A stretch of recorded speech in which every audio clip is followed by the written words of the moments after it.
Getting an important voice for his perspective on this. Mr. Umesh Sehgal, the former Chief Secretary of Delhi, joins us on the phone line. Mr. Sehgal, thank you for speaking to us.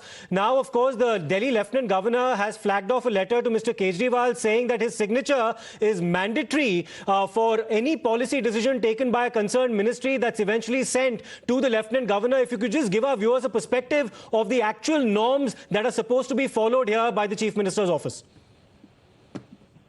Well, I think the Lieutenant Governor is right.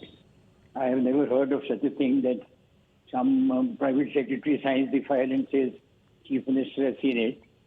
This is not permitted because there are these transactional business rules and they do not permit any such thing. If the Chief Minister has to sign the file, he has to himself clear it. He has to give his views, whether he agrees or disagrees, whatever it is. I don't think it is very proper, appropriate, or even allowed for someone else to say Chief Minister has seen it. Because after all, why has it gone to the Lieutenant Governor? What do they want the Lieutenant Governor to do? So that some Chief Minister has to say that I agree with this earlier proposal. I recommend that this may be approved by the Lieutenant Governor. No, you can't ask someone else to write this for you. That is not permitted. I'm sorry. I've never seen such a thing, heard of such a thing before. And just as a point of clarification, Mr. Sehgal, since you weighed in on this issue, can the minister concerned or the Chief Minister in this specific context claim that since a bureaucrat who reports to my concerned ministry has signed on the file, it basically means he or she has my approval on this particular issue? Is that legally valid, sir? No. Just because someone has written there that it has his approval doesn't really mean that it has his approval. See, there are certain rules that when you issue a notification, the Undersecretary signs. So Undersecretary says that this is a government order. Those are for final notifications. But as far as the file is concerned, this must be seen by the Minister or the Secretary himself. Otherwise, the whole thing will then be left to private secretaries to the Undersecretary will write to private secretary, to deputy secretary, and this will become some sort of a very idiotic and laughable situation. So if the Chief Minister has to sign himself, and I've never heard of such a thing. I don't think the law permits any such thing. And right. The Lieutenant Governor is quite justified in sending such files back.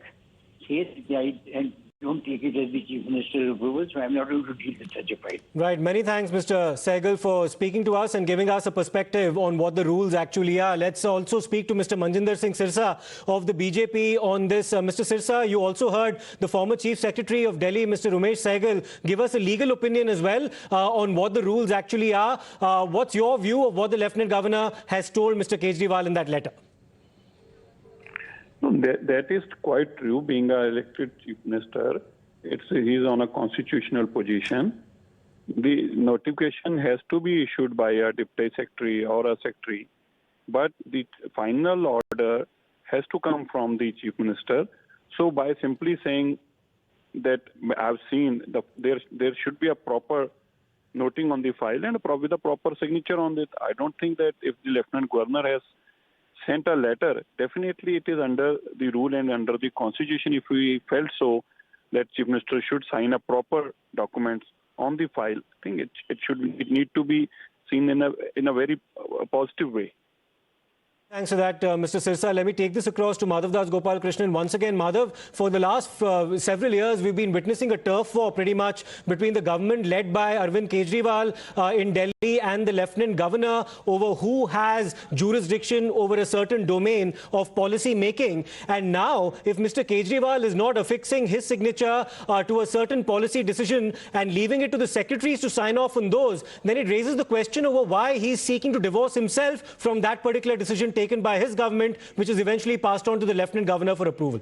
Well, that is essentially the tussle really arises out of Delhi's hybrid structure. It's not a full state. It was originally a union territory that was given an assembly, and therefore in the process of granting it the rights of assembly and a chief minister, 3 areas were kept away from the power of the Delhi government, that is law, land and public order. Now, arising out of this is the conflict over whether services comes under the LG's command or that of the state. Now, this is the matter that has gone to the courts as well. Several such issues that have gone to the courts in recent years. But in this particular case, the new LG, who has, of course, been at loggerheads with the Chief Minister, writing this particular letter, has pointed out very clearly an issue that exists within the transaction of business rules itself. And therefore, it becomes very, very important to see what the Aam Aadmi Party's response to this will be, because this does appear to be, somewhat of a huge departure from precedent. Aam Aadmi Party's response could be, for instance, that the Chief Minister does not hold a portfolio and therefore is likely to give his approval, or there are certain rules which or precedents in which certain such approvals have been given in the past. Whatever the Aam Aadmi Party's statements are,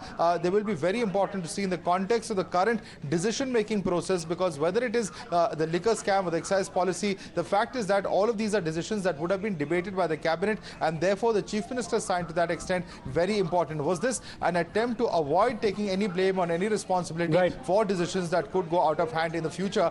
That's perhaps a bigger question that comes out of what the LG's letter is. Absolutely. So thanks a lot for giving us that view, Madhav, as well as Meghna. And this is, of course, one in a list of a series of flashpoints between the LG as well as Mr. Kejriwal, be it over the excise policy or over the Singapore trip, one among many other controversies. We'll slip into a short break. We'll come back with more on the other side. Stay tuned.